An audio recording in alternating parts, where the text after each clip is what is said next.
Hello प्यारे बच्चों, तो स्वागत है आपका अपने YouTube channel new era success point पर। आशा करते हैं आप सब बहुत अच्छे होंगे और एग्ज़ाम की तैयारी बहुत अच्छी तरीके से कर रहे होंगे। तो प्यारे बच्चों, एग्ज़ाम बिल्कुल पास में है, एग्ज़ाम बिल्कुल सन्निकट है और तमाम तरीके की उठापटक आपके अंदर चल रही होगी कि बेहतर एग्ज़ाम कैसे दे पाएँ। हमारी तैयारी बहुत अच्छी नहीं है, हमने कुछ भी नहीं पढ़ पाया। तो अब इन तमाम सारी चीज़ों का टाइम निकल गया है। अब युद्ध रूपी एग्ज़ाम आपके बिल्कुल पास में खड़ा हुआ है। अब आप कैसे बेहतर करें, कैसे एग्ज़ाम को फतेह करें, अब आपको उस पर फोकस करना है। तैयारी जितनी होनी थी वो हो गई, अब आपको सिर्फ और सिर्फ जितना तैयार है उसको रिवीजन करना है। दिमाग को फ्री छोड़ दें, दिमाग पर ज़्यादा लोड ना लें। अगर दिमाग पर ज़्यादा लोड लेंगे, माइंड पर ज़्यादा लोड लेंगे, तो जो भी कंटेंट आपका तैयार है वो भी धीरे धीरे आप भूल जाएंगे। प्यारे बच्चों, एक सजग परीक्षार्थी के लिए एग्जाम किसी युद्ध से कम नहीं है। जिस तरीके से किसी वार को जीतने के लिए सालों साल तैयारी करनी पड़ती है, ठीक उसी तरीके से एक सजग विद्यार्थी, एक एक्टिव स्टूडेंट्स उस युद्ध रूपी एग्जाम को जीतने के लिए, विजय प्राप्त करने के लिए लंबे समय से तैयारी करता है और इस दिन, इस क्षण का वो इंतजार करता है कि कब युद्ध आए, युद्ध रूपी एग्जाम, और कब हम उसमें भयंकर बहुत अच्छी तरीके से बल्लेबाजी करें। तो प्यारे बच्चों, युद्ध और एग्जाम, यानी वार और एग्जाम, इन दोनों में बहुत सारी सिमिलरिटीज हैं। जिस तरीके से युद्ध को जीतने के लिए एक कुशल रणनीति, एक अच्छी स्ट्रेटजी और साथ में अस्त्र शस्त्र, इन दोनों चीजों का होना बहुत जरूरी है। इन दोनों चीजों के अभाव में अगर स्ट्रेटजी बहुत अच्छी नहीं है तब भी आप युद्ध हार जाएंगे। यदि आपके साथ में अच्छे वेपन्स नहीं हैं तब भी आप लड़ाई हार जाएंगे। ठीक उसी तरीके से अगर आपको एग्जाम को जीतना है, एग्जाम में आपको इतिहास रचना है, तो आप लोगों को एक अच्छी रणनीति के साथ में, अस्त्र शस्त्रों के साथ में, ये अस्त्र शस्त्र कोई तलवार, भाला और गदा नहीं है, ये अस्त्र शस्त्र आपके पेन हैं, पेंसिल्स हैं, स्केच है, स्केल है। अब आप सोच रहे होंगे कि इनका इसमें क्या उपयोग है। तो प्यारे बच्चों, जब आप कॉपी लिख रहे होंगे तो आपका पेन आपका साथ दे रहा होगा। पेन आपका कब साथ देगा? जब पेन की निप अच्छी होगी। बहुत लोग क्या करते हैं, पेन एग्जाम के टाइम गए और पेन खरीदा और वहां लिखना शुरू कर दिया। अब आपकी ग्रिप नहीं बन पा रही है, पेंसिल की निप बहुत पतली है, पेन सही से चल नहीं रहा है, पेन रगड़ा नहीं गया है। तो आप क्या करिए, आप एग्जाम से 1-2 दिन पहले पेन लीजिए, ऐसा पेन लीजिए जिसकी ग्रिप मजबूत हो, जिसकी ग्रिप बढ़िया हो। क्योंकि आगे जब आप एग्जाम हॉल में बैठे होंगे, पसीना हाथ से निकल रहा होगा, हाथ चिपक रहे होंगे, पेन फिसल रहा होगा, तो एक अच्छी ग्रिप वाला पेन ही आप यूज करें। बहुत ज्यादा पेन की जो निब होती है वो पतली नहीं होनी चाहिए। निब ऐसी हो जो लिखने में आपकी बहुत अच्छी तरीके से मदद करे, आप उससे अच्छा लिख सकें। और ऐसा पेन यूज करें जिसको आप थोड़ा सा 3-4 पेज आप लिख चुके हों, जिसको आप यूज कर चुके हों। बच्चों, लग्जर का मोटा सा स्केच ले लें, आप गाइडलाइन देख लें। चाहे सीबीएसई वाले स्टूडेंट हो तो आप सीबीएसई की गाइडलाइन देखें, आईसीएसई वाले हो तो उसकी गाइडलाइन देखें कि कैसे पेन होने चाहिए, काला स्केच, मोटा स्केच, उसमें मेंशन है या नहीं है। तो तमाम सारी ये गाइडलाइन को पढ़ करके आप पेन, स्केच और स्केल, पेंसिल, डायग्राम के लिए पेंसिल, इन सब का बहुत अच्छी तरीके से क्या करें, सिलेक्शन करें। क्योंकि ये भी आपकी लिखने में, जब आप वहां लिख रहे होंगे तो इन सारी चीजों का बहुत ज्यादा उपयोग होने वाला है आपके उसमें। अगली चीज बच्चों ये है कि कभी कभी क्या होता है कि जब बच्चे एग्जाम के लिए जाते हैं तो बहुत सारी चीजें भूल जाते हैं। जैसे एडमिट कार्ड जो सबसे नेसेसरी है, भूल गए। आईडी कार्ड सबसे नेसेसरी है, भूल गए। तो बच्चों, ये तमाम सारी चीजें आपको भूलना नहीं है। ये अगर पेपर में, एग्जाम में अगर इन सारी चीजों का भूल रहे हैं, वहां पर आप जाते हैं, स्कूल के स्टाफ के द्वारा आपको परेशान किया जाएगा, आपको दौड़ाया जाएगा, आपके ऊपर साइकोलॉजिकल एक प्रेशर हो जाएगा, आप जो भी चीजें याद हैं वो भी आप भूल जाएंगे। तो ऐसा कोई भी काम ना करें जिससे आपको प्रॉब्लम्स का सामना करना पड़े।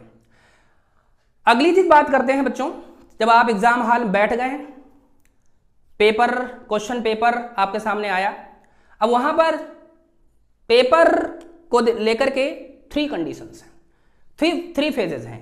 वो कौन से फेज है? या तो पेपर एवरेज होगा, कोई दिक्कत नहीं, या पेपर बहुत टफ होगा, या पेपर बहुत इजी भी हो सकता है। तो आपको करना क्या है? आपको करना यह है कि एग्जाम चाहे, पेपर चाहे कितना भी टफ हो, लेकिन आपको संयमित रहना है, आपको आपा नहीं खोना है। आपको यह नहीं सोचना कि बहुत पेपर टफ आया, अब हम क्या करेंगे, सब कुछ चला गया हमारा ना। आपको करना क्या है? आप सबसे पहले क्वेश्चन पेपर को पढ़िए और क्वेश्चन पेपर का वह पोर्शन सेलेक्ट करिए जो आपको सबसे अच्छी तरीके से आता है। मोटी मोटी हेडिंग डाल करके आप धीरे धीरे आंसर को करना शुरू करें। जब धीरे धीरे आंसर को करना शुरू करेंगे तो धीरे धीरे जो चीजें आपको नहीं आ रही होंगी वो भी धीरे धीरे आना शुरू हो जाए। क्यों? क्योंकि आपका कॉन्फिडेंस लेवल धीरे धीरे बढ़ रहा है। अगर आप ऐसा करेंगे तो मैं गारंटी से कह रहा हूं कि जो पेपर आपको टफ लग रहा था वो पेपर धीरे धीरे धीरे धीरे आपके लिए आसान होता चला जाएगा। दूसरी चीज, अगर पेपर बहुत इजी है तब भी बहुत ज्यादा आपको उत्साहित होने की जरूरत नहीं है कि पेपर को उड़ा देंगे, ये कर देंगे, वो कर देंगे। ऐसी कंडीशन में भी आपका पेपर खराब हो सकता है। आप धैर्य बनाए रखें और धीरे धीरे धीरे धीरे क्वेश्चन को करना शुरू करें।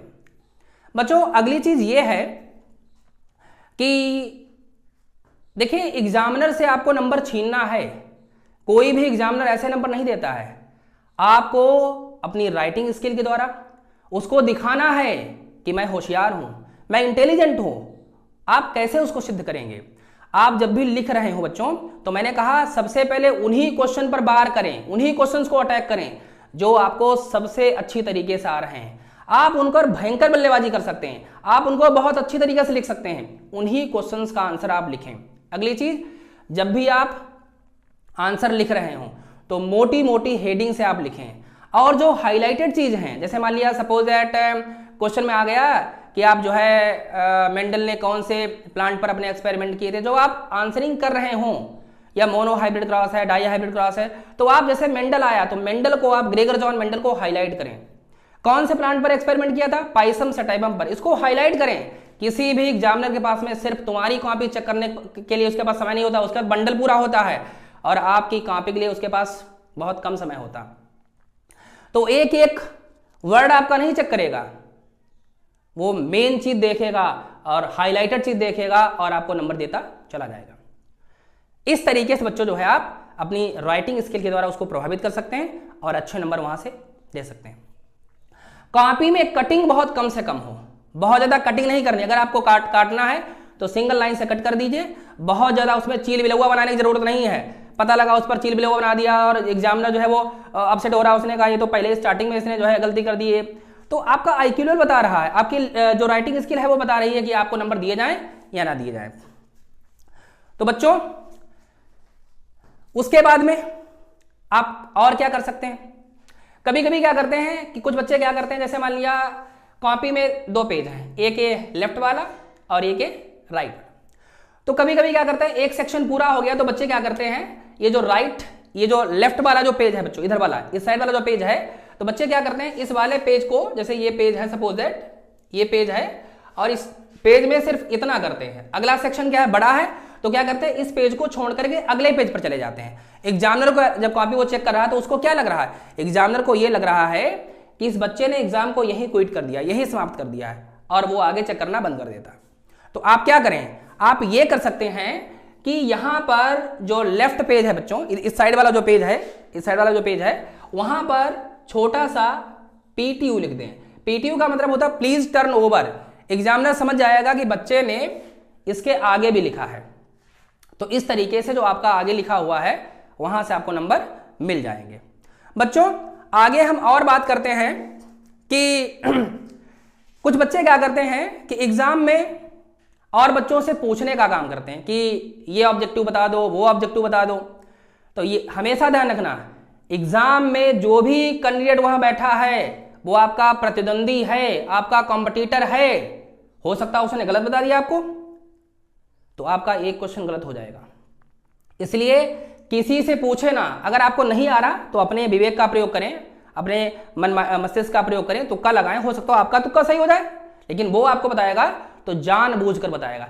तो कभी किसी से कोई भी चीज पूछे ना जो आपको पता है, ना पूछे ना किसी को बताएं, जो भी चीजें हैं वो अपने आप करें। बच्चों एक चीज हम और आपको बता रहे हैं कि किस तरीके से बच्चों अगर आपका पहला पेपर अच्छा हो गया तो आपके बाकी के भी पेपर बहुत अच्छे होंगे। इसलिए कोशिश ये करें कि पहला एग्जाम, पहला पेपर बहुत अच्छा करने की कोशिश करें। अगर पहला पेपर ही आपका खराब हो गया तो ध्यान रखना आपका जो कॉन्फिडेंस लेवल है वो लो हो जाएगा और आगे के जो पेपर हैं वो भी आपके खराब हो सकते हैं। इसलिए पहले एग्जाम की इतनी जबरदस्त तैयारी आप करें कि पहला पेपर आपका इतना अच्छा हो, इतना अच्छा हो कि आपका कॉन्फिडेंस लेवल 7वें आसमान पर हो। अगला पेपर ऑटोमेटिक अच्छा हो जाएगा, अगला पेपर ऑटोमेटिक अच्छा हो जाएगा। आप लोग ये निकाल दीजिए। देखिए ऐसा है, कभी कभी क्या होता है प्यारे बच्चों कि ऐसे स्टूडेंट्स जिनकी तैयारी बहुत अच्छी होती है लेकिन उनकी स्ट्रेटजी बहुत अच्छी नहीं है, वो अच्छे नंबर, वो अच्छा स्कोर नहीं कर पाते क्योंकि उनकी स्ट्रेटजी अच्छी नहीं है। कभी कभी क्या होता है, एक एवरेज स्टूडेंट भी बहुत अच्छे नंबर गेन कर सकता है। क्यों? क्योंकि उसकी स्ट्रेटजी बहुत अच्छी है। तो एग्जाम में अच्छा स्कोर करना है तो आपके पास में एक बेहतर स्ट्रेटजी होनी चाहिए, एक बेहतर रणनीति होनी चाहिए। कौन सा क्वेश्चन हमें पहले करना है, किसको हाईलाइट करना है, कौन सी चीज हमें मोटे स्केल से लिखनी है, कहां पर हमें कौन सा पेन यूज करना है, पेन महीन पिन का है, मोटे पिन का है, ग्रिप उसकी बढ़िया है या नहीं बढ़िया है, तमाम सारी चीजें जो हैं। अब वहां पर गए एडमिट का आप लेके नहीं गए, आपको परेशान किया जा रहा है, तो भी चीजें याद हैं, आप जो है प्रेशराइज्ड हो गए, अरे कहीं ऐसा ना हो कि हाँ टाइम हो जाए, हमारा पेपर ना हो पाए, छूट जाए, तमाम सारी चीजें आपके अंदर उठापटक चल रही है, एग्जाम का बेकार होगा एग्जाम।